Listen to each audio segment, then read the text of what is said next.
Assalamualaikum warahmatullahi wabarakatuh.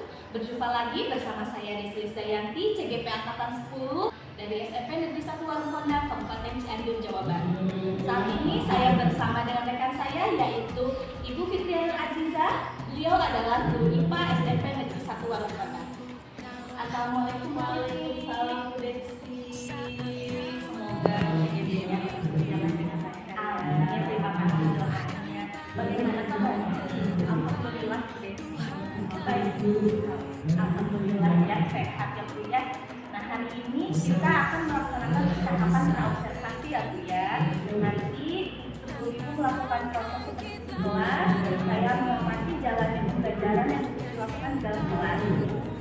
Tujuan dilaksanakan seperti ini kan adalah untuk mengetahui dan mengevaluasi jalannya proses pembelajaran yang Ibu lakukan di kelas.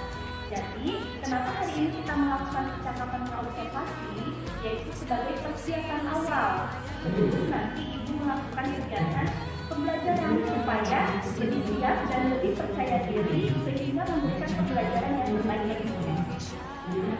Sebelumnya ada beberapa pertanyaan Ibu yang akan saya sampaikan ke Ibu. Yang pertama mengenai tujuan Ibu. Kira-kira tujuan pembelajaran apa yang ingin Ibu capai? Jadi berdasarkan rencana ada yang saya buat yang udah ada 3 tujuan pembelajaran. Di mana tujuan yang pertama adalah siswa dapat mengedukasi orang bagi siswa wanita dan siswa. Kemudian tujuan yang kedua adalah menjelaskan fungsi organ tubuh pada laki-laki dan perempuan, karena kan organnya sangat berbeda atau berbeda antara laki-laki dan perempuan. Tapi mereka dituntut agar dapat memahami keduanya. Yang laki-laki dapat memahami organ reproduksi perempuan dan yang perempuan dapat memahami organ reproduksi pada laki-laki. Begitu pula pada organ reproduksi yang mereka miliki masing-masing. Kemudian tujuan yang kedua adalah menunjukkan perilaku hidup sehat dalam kehidupan sehari-hari, terutama dalam menjaga kesehatan ya. Karena saya lihat anak sekarang banyak beberapa kasus yang memang mereka itu harus diedukasi tentang bagaimana caranya menjaga kesehatan. Jadi tadi dikatakan ada tujuan pembelajaran jadi yang dicapai. Nah, bagaimana dengan area pengembangan yang ingin Ibu capai atau yang dilakukan observasi ini? Pengembangannya yaitu murid menunjukkan perilaku hidup sehat dalam kehidupan sehari-hari. Nah, baik ya Bu. Jadi untuk area pengembangannya adalah murid menunjukkan perilaku hidup sehat dalam kehidupan sehari-hari. Nah, saya ingin mendengar Ibu kira-kira bagaimana rancangan pembelajaran yang akan dilaksanakan di dalam kelas. Misalnya strateginya, model, dan metode pembelajarannya. Untuk strategi pembelajaran sendiri yang akan saya gunakan adalah pembelajaran berdiferensiasi berdasarkan kesiapan belajar murid yang diintegrasikan dengan pembelajaran sosial emosional. Jadi, sebelumnya saya akan mengadakan percakapan antara murid bagaimana tentang yang berkaitan dengan sistem reproduksi tentunya. Kemudian untuk metodenya saya menggunakan metode diskusi Bu, tanya jawab dan juga penugasan. Kemudian untuk model pembelajarannya saya menggunakan pembelajaran machine learning untuk mata pelajaran sistem reproduksi pada manusia. Baik ya, jadi rencana yang akan diterapkan di dalam kelas ini menggunakan strategi pembelajaran berdiferensiasi yang diintegrasikan dengan pembelajaran sosial emosional, menggunakan model pembelajaran instructional learning, juga menggunakan metodenya diskusi, tanya jawab, dan penugasan. Itu yang begitu ya. Nah, kalau media pembelajaran Ibu, bagaimana media pembelajaran yang digunakan di dalam kelas? Media pembelajaran ini saya menggunakan gambar ya, berupa gambar organ-organ penyusun sistem reproduksi. Kemudian LKPD atau Lembaga Kesehatan Indonesia. Jadi satu mereka dituntut untuk dapat menunjukkan nama dan fungsi dari setiap organnya. Nah, kira-kira kapan nih Ibu akan melaksanakan kegiatan pembelajaran tersebut? Pada hari apa, di kelas mana, dan jam berapa? Untuk pembelajaran tersebut nanti akan saya laksanakan, insya Allah sudah dilaksanakan di jam ke-5 dan jam ke-6 kelas 9. Oke, baik ya Bu Putri. Jadi pada hari Selasa nanti di kelas 9 jam ke-5 dan ke-6 saya akan datang ke kelas Ibu ya untuk melakukan supervisi kelas. Jadi saya akan melihat dan juga mencatat hal apa saja yang terjadi di dalam kelas Ibu. Nah, nanti setelah ini selesai melaksanakan pembelajarannya dalam kelas itu, kita akan melaksanakan percakapan kembali, yaitu percakapan pasca observasi. Begitu ya Bu Fitri ya. Nah, sebelum kita akhiri Bu, kira-kira apa yang didapatkan dari percakapan ini? Saya menjadi mendapatkan gambaran tentang media pembelajaran yang nanti akan saya gunakan, atau mungkin sebelumnya saya mulai setiap materi apa sih yang harus saya gunakan dan media apa yang cocok untuk digunakan materi tersebut. Tapi setelah percakapan seperti ini, saya menjadi lebih siap, lebih awal dari biasanya untuk mempersiapkan segala sesuatunya untuk melaksanakan pembelajaran kita. Kemudian saya menjadi seperti percaya diri ketika saya akan melaksanakan pembelajaran di kelas ini, karena saya banyak mendapatkan inspirasi yang saya dapatkan dari Bu Desi. Alhamdulillah ya, semoga percakapan praobservasi ini bermanfaat buat kita ya Bu Fitri ya, dan juga semoga kegiatan pembelajaran yang akan dilaksanakan itu dapat berjalan lancar dan juga mencapai tujuan sesuai dengan harapan. Amin. Ya, baik, terima kasih ya Bu Fitri atas waktunya dan juga kesediaan Bu Fitri untuk berbincang-bincang dengan saya di perbincangan praobservasi ini. Sampai bertemu di kegiatan observasi kelas nanti hari Selasa ya Bu. Demikian percakapan praobservasi kita hari ini. Sampai bertemu di kegiatan observasi kelas dan juga kegiatan pasca observasi. Wassalamualaikum warahmatullahi wabarakatuh. Assalamualaikum warahmatullahi wabarakatuh. Waalaikumsalam warahmatullahi wabarakatuh. Bertemu lagi dengan Ibu ya dalam mata pelajaran yang sama, yaitu mata pelajaran IPA. Ibu mau absen dulu. Hari ini berapa orang yang sudah hadir? 3.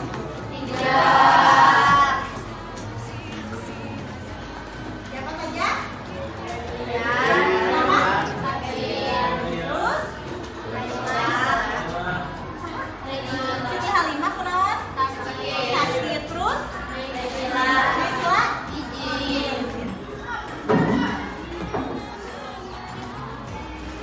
Sebelum kita mulai materi yang pertama, Ibu pengen nge-review dulu materi yang di pertemuan terakhir pas hari kemarin, ya.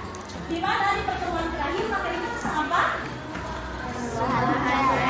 Pembelahan sel. Di mana pembelahan sel ini di dalam tubuh kita terjadi 2 macam. Yang pertama pembelahan Meiosis. pembelahan Meiosis. Pembelahan yang paling mencolok di antara kedua pembelahan ini, kalau pembelahan mitosis ini terjadinya di dalam sel tubuh dan menghasilkan berapa sel anak? 2. Identik tidak dengan induknya? Identik. Sama persis ya. Kemudian yang kedua pembelahan meiosis, di mana pembelahan meiosis ini terjadi dalam pembentukan sel kelamin, yaitu sel sperma pada laki-laki dan sel ovum pada perempuan. Menghasilkan berapa sel anak? 4. Ya. Nah, untuk pembelahan meiosis ini tidak identik dengan sel induk. Ya, jadi ada perbedaan. Kromosomnya dalam keadaan tidak berpasangan atau disebut dengan apa? Haploid. Ya. Oke, sekarang kita lanjutkan ke materi yang selanjutnya, yaitu tentang organ reproduksi pada pria. Organ reproduksi pada pria, kita buat dulu kesepakatan. Hanya ada satu nama, apa? Penis. Dilarang menggunakan nama-nama yang lain selain dari penis. Yang ternyata organ reproduksi pria tidak sesederhana yang kalian lihat.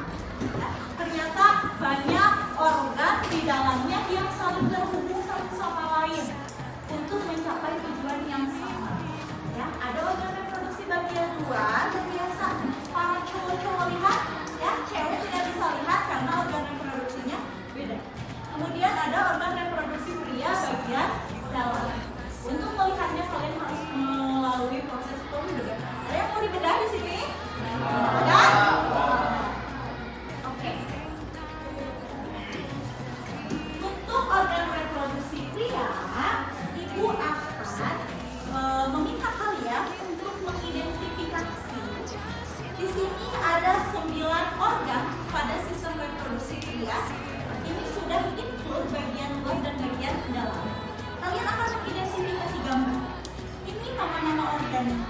dan ini ciri-ciri dari setiap organ. Nanti kalian tentukan organ yang ini, misalkan organ yang bagian A, ciri-cirinya cocoknya dengan gambar yang mana. Kemudian kalian tuliskan di buku tugas jawabannya saja, tidak usah digambar. Ibu berikan waktu 25 menit untuk mengerjakan. Kita langsung cek jawabannya sama-sama di kelas langsung diberikan. Ya, buku paketnya nanti dibagikan satu meja, satu buku paket. Ya, silakan dibagikan dulu. Dan mengerjakannya wajib di buku tugas, tidak boleh di buku catatan. Ya, silakan.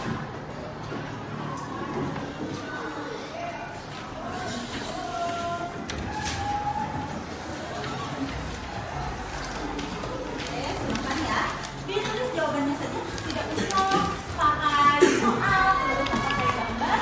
Kalian cukup mengidentifikasi, ngakurkan antara gambar dengan pernyataan yang ada di halaman 9. Silakan.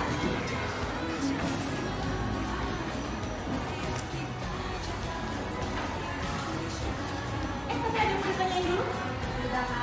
Tidak ada? Memang isi 25 menit ya.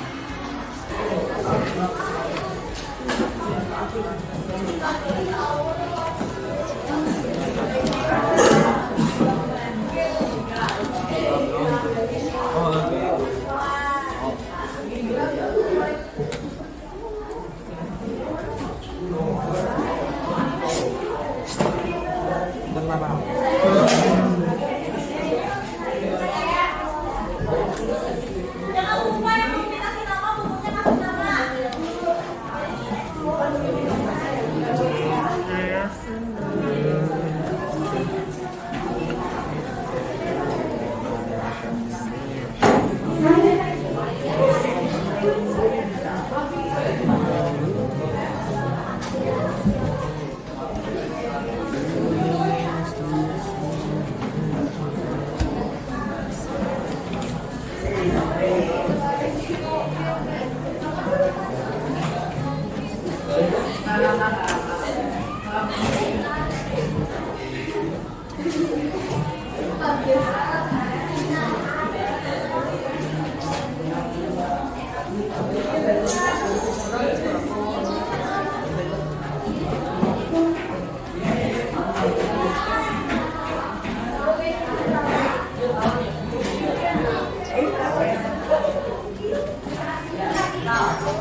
Sampai keluar.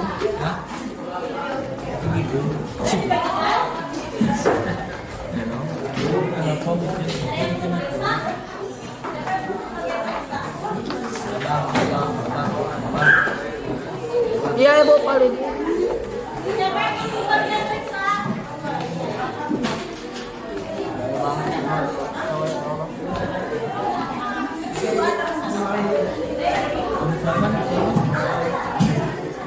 Perhatikan, nanti Ibu akan tulis jawabannya di sini. Kalian periksa dan langsung kalian berikan nilai. Kalau betulnya 115, ya, betulnya 225, betulnya 9 1.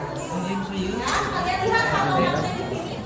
Nanti silakan kalian lihat, kalian periksa punya siapa, nanti akan Ibu absen. Kalau namanya disebutkan, berarti sebutkan juga nilainya tadi. Catat boleh?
Ahmad Maulana.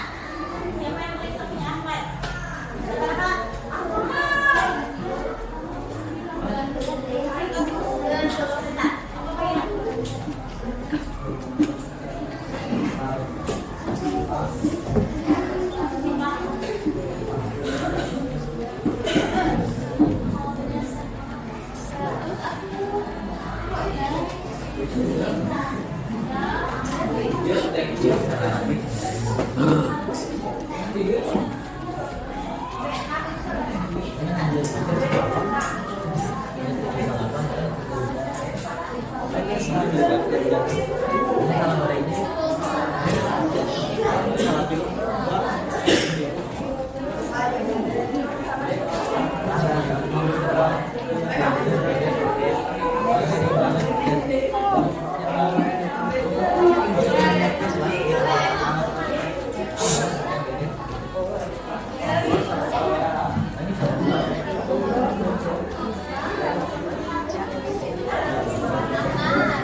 Arif,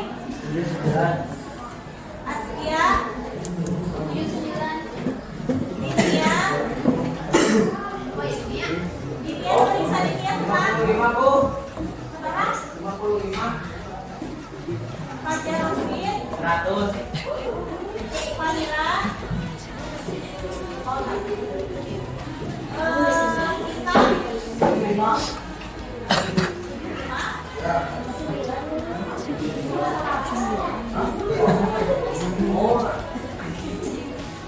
Hikmat. Adriel.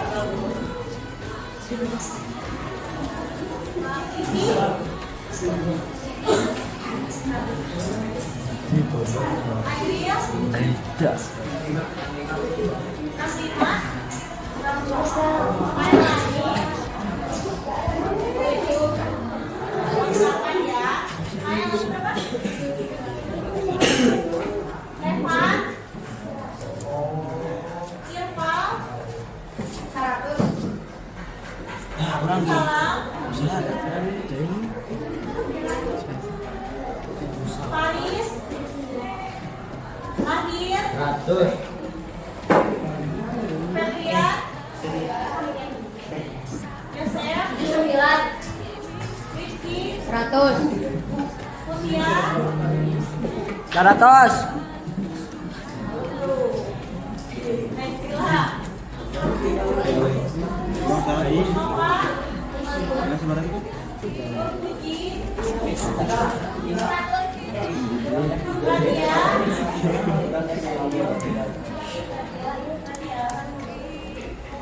Siapa yang bersama Nadia? Nesa.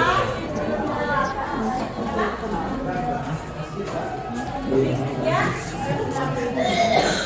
Sakina. Salma. Sylvia. Silvi.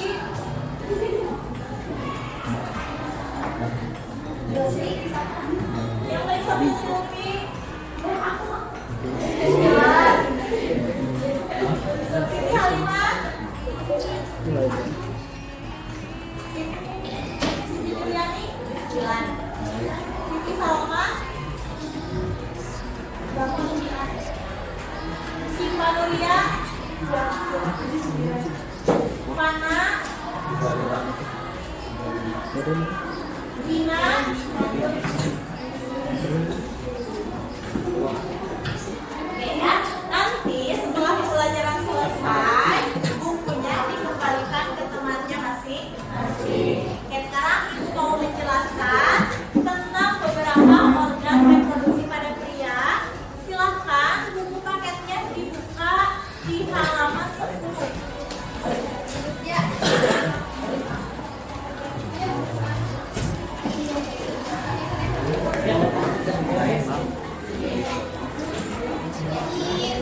Oke. Sudah dibuka halaman 10. Nanti aja dikembalikannya kalau udah selesai. Simpan dulu. Ya. Nanti dicek lagi takutnya ada yang keliru pemeriksanya, boleh diulang lagi. Ya.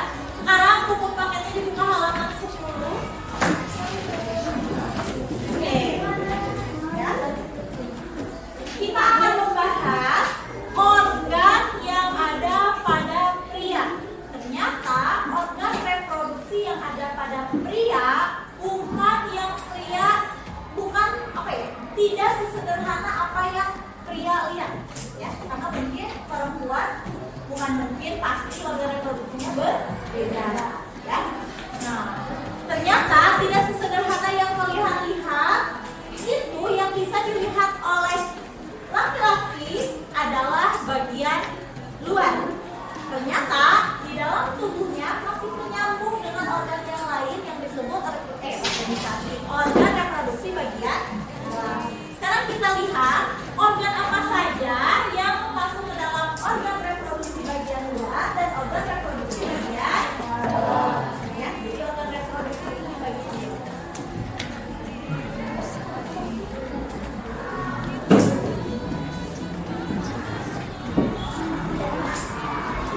Bagian luar dulu kita bahas.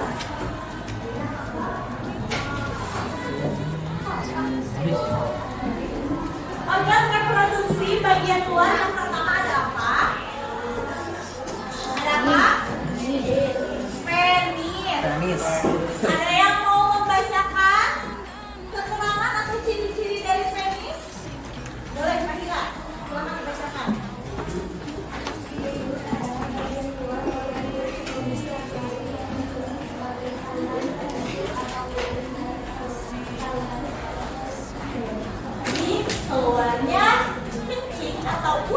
dan sperma berada dalam satu saluran. Jadi pipa yang mengeluarkan cairan sperma dengan urin itu sama. Ya, yaitu nama organnya apa? Penis. Kita sudah sepakat ya di awal tidak ada bahasa lain untuk organ reproduksi pria disebut Penis. ya, tidak ada bahasa lain. Oke, kemudian bagian yang ada yang ditanyakan dulu? Tidak ada? Kita lanjut. Siap. Ternyata penis adalah organ yang terdiri dari otot. Yang namanya otot, dia bisa berkontraksi dan bisa berelaksasi. Makanya dalam keadaan tertentu, penis pada pria dapat mengalami perubahan. Apakah ukurannya menjadi besar atau memanjang? Ibu mau bikin kesepakatan lagi? Hal yang seperti itu namanya ereksi. Namanya ereksi. Cowok tidak boleh mengeluarkan bahasa-bahasa lain. Oke? Ya.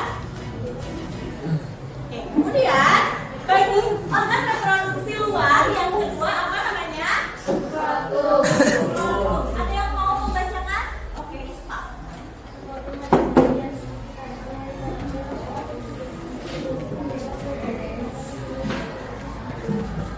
Jadi si skrotum itu kantung yang di dalamnya terdapat di dalam skrotum dia membungkus sesuatu. Apa yang dibungkus? Testis. Fungsi adanya skrotum untuk membungkus testis agar suhu testis tetap pada suhu idealnya. Suhu testis lebih dingin daripada suhu tubuh. Kalau suhu tubuh kalian normalnya berapa? Suhu tubuh normal? Tiga berapa? 7,6. 30 derajat Celcius. Suhu testis pada suhu skrotum yang ideal pada laki-laki itu lebih dingin, yaitu sekitar 34 derajat Celcius. Ya. Kenapa sih pada suhu ini testis ideal? Karena pada suhu 34 derajat Celcius pembentukan spermanya akan menghasilkan kualitas sperma yang baik. Ya, jadi skrotumnya tidak boleh terlalu panas atau tidak boleh terlalu dingin. Apa yang menyebabkan kalau skrotumnya suhunya jauh dari 34? Itu menyebabkan kualitas sel sperma yang dihasilkannya menjadi kurang baik. Skrotum yang menyebabkan skrotum suhunya meningkat atau menjadi lebih panas, apa perilaku apa? Cuma di sini yang suka dibakar pakai air panas. Ada cowok, itu cowok ya, karena ada kaitannya dengan kesehatan organ reproduksinya. Ada yang suka berendam air panas? Ada tidak? Perilaku sering ibak pakai air panas, sering berendam di air panas menyebabkan suhu testisnya meningkat atau lebih panas. Ya, kemudian kalau terlalu dingin juga ini menyebabkan kualitas sperma yang dihasilkannya juga kurang baik. Kemudian ya itu adalah organ reproduksi bagian luar. Ya, ada dua. Ada penis dan ada skrotum. Jadi skrotum itu hanya pembungkusnya saja atau bagian luarnya. Ya. Kemudian kita masuk ke organ reproduksi bagian dalam. Sebelum kita masuk, ada yang mau ditanyakan dulu untuk organ reproduksi bagian luar? Boleh? Angkat tangan. Siapa yang mau bertanya? Atau ada yang belum paham? Kalau belum paham, ibu ulangi lagi. Paham? Oh, ada yang mau ditanyakan? Cewek karena tidak punya dan skrotum, ada yang mau ditanyakan? Paham. Sekarang kita masuk ke organ reproduksi bagian dalam. Berarti kalau sudah di dalam ini tidak bisa dilihat oleh mata kalian ya. Kalau mau melihat harus melalui pembedahan dulu. Oke. Organ reproduksi bagian dalam yang pertama ada apa? Testis. Ciri-ciri aku masih sih bentuknya bulat telur. Jumlahnya sebiji? Dua. Apalagi cirinya? Tadi bentuknya Dari telur. Terus Ada dua. Terus mandiri.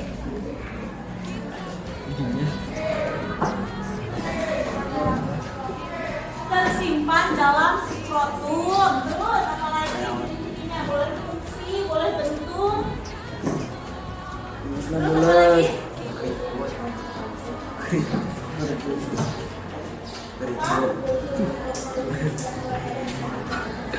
Berfungsi memproduksi sperma dan hormon testosteron. Ya, berarti mengingatkan kalian kalau heureuy tujang sajong tujang tonjok jangan ke arah reproduksi, terutama bagian penis. Terutama bagian testis. Karena di situ apa untuk memproduksi sel sperma.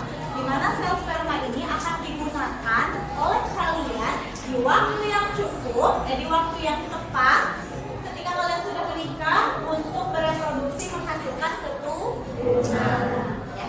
Tadi disebutkan bahwa testis ini akan memproduksi sel sperma dan hormon testosteron.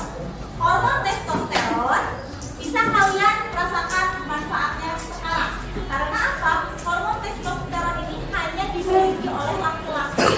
Fungsinya untuk apa? Apa? Fungsinya? Coba baca lengkapnya hormon testosteron. Dasarnya jakun dan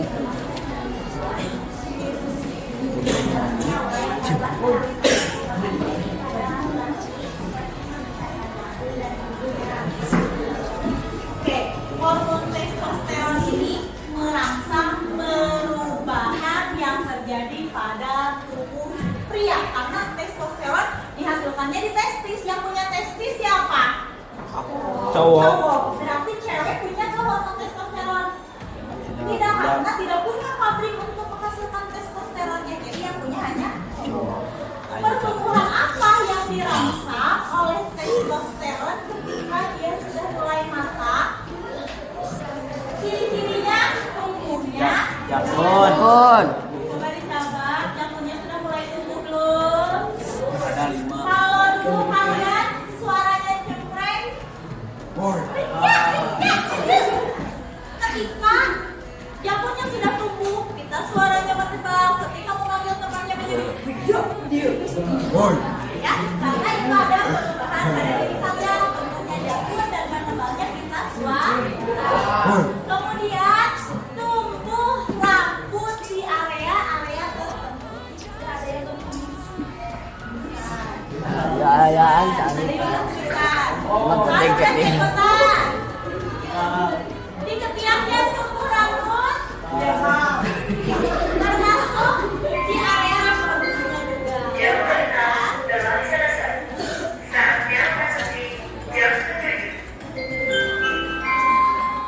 Karena waktunya sudah habis, nanti akan kita lanjutkan pembahasan dari organ reproduksi pada pria. Sebelumnya, ada yang mau ditanyakan?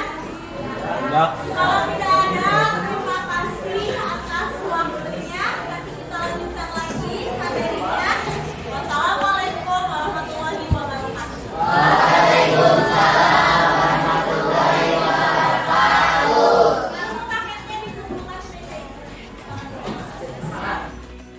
Assalamualaikum warahmatullahi wabarakatuh. Berjumpa lagi di percakapan pasca observasi bersama saya Desi Lisdayanti, CGP Angkatan 10 dari SMP Negeri 1 Warung Kondang, Kabupaten Cianjur, Provinsi Jawa Barat.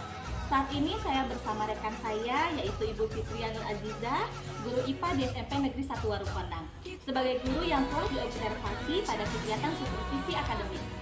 Assalamualaikum Ibu Fitri. Bagaimana kabarnya hari ini Bu Fitri?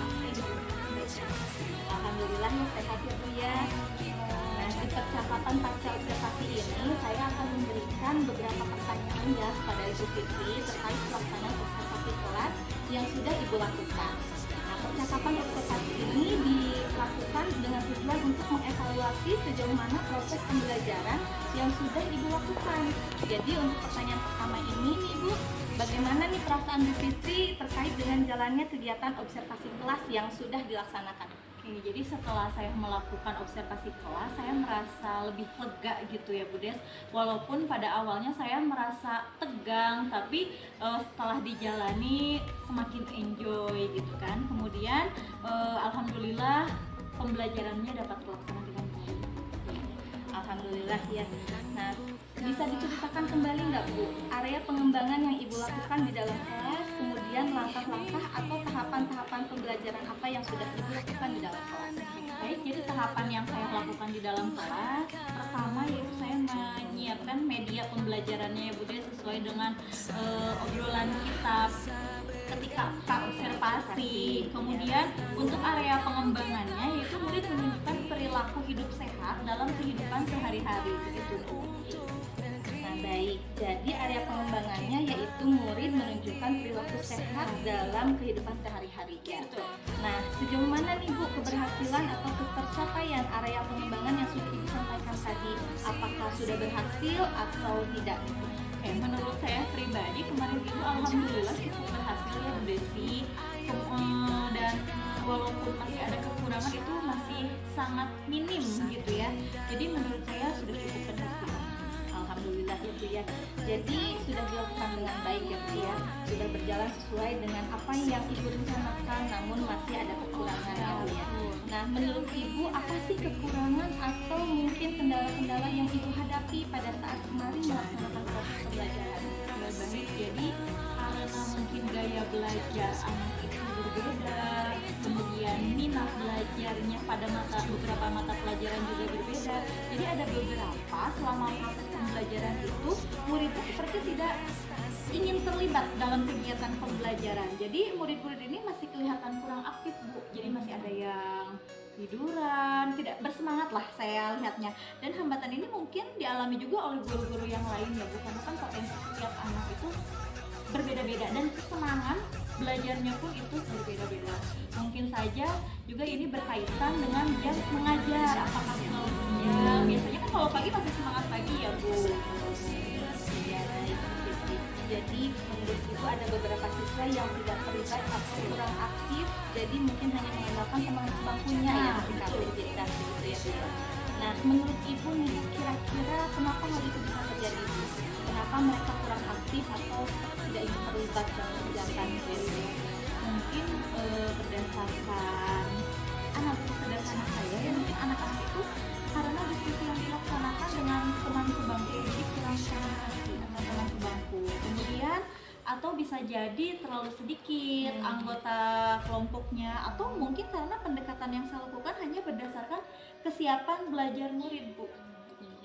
Nah, mungkin apa ada yang bisa dilakukan nih Bu Fitri untuk meningkatkan keaktifan atau keterlibatan murid tersebut gitu? Oke, jadi selain berdasarkan kesiapan belajar murid, saya juga ingin menggunakan pendekatan di mana berdasarkan minat murid.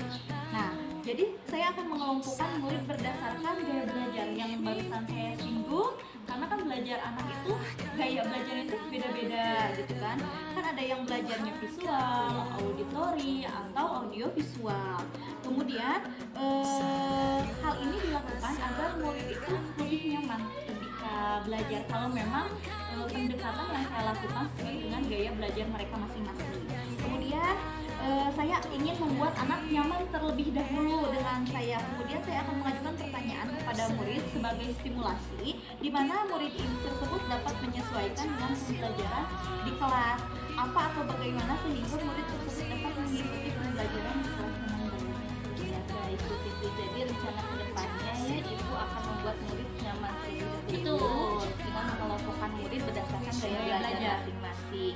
Ada yang menggunakan gaya belajar visual, ada yang menggunakan gaya belajar auditori, ada yang gaya belajar kinestetik, begitu ya Bu ya. Nah, mudah-mudahan nih apa yang sudah Ibu Fitri rencanakan barusan dapat terrealisasi dan dapat memberikan proses pembelajaran yang lebih baik lagi ya Bu ya, dibandingkan dengan pembelajaran yang sebelumnya.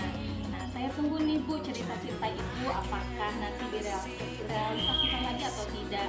Kira-kira kapan nih Ibu Fitri mau mulai melakukan perubahan dengan rencana yang sudah Ibu jelaskan barusan?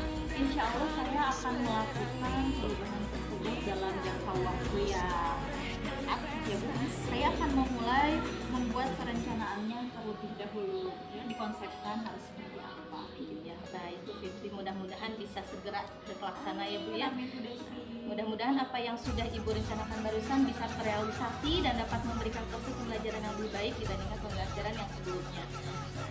Terima kasih ya Ibu Fitri atas jawaban-jawabannya dan ketersediaan Bu Fitri sudah mau berbincang-bincang dengan saya. Mudah-mudahan apa yang sudah Ibu rencanakan ini bisa bermanfaat. Kemudian perbincangan kita di pasca observasi ini juga bisa membawa bermanfaat buat kita semua. Sekali lagi terima kasih ya Ibu Fitri. Iya, sama-sama Bu Desi. Alhamdulillah, rangkaian supervisi akademik sudah selesai, diawali dengan percakapan pra-observasi, kemudian observasi kelas, dan barusan sudah pasca observasi. Saya ucapkan terima kasih banyak kepada Ibu Fitri Aziza. Saya akhiri, wassalamualaikum warahmatullahi wabarakatuh. Waalaikumsalam warahmatullahi wabarakatuh.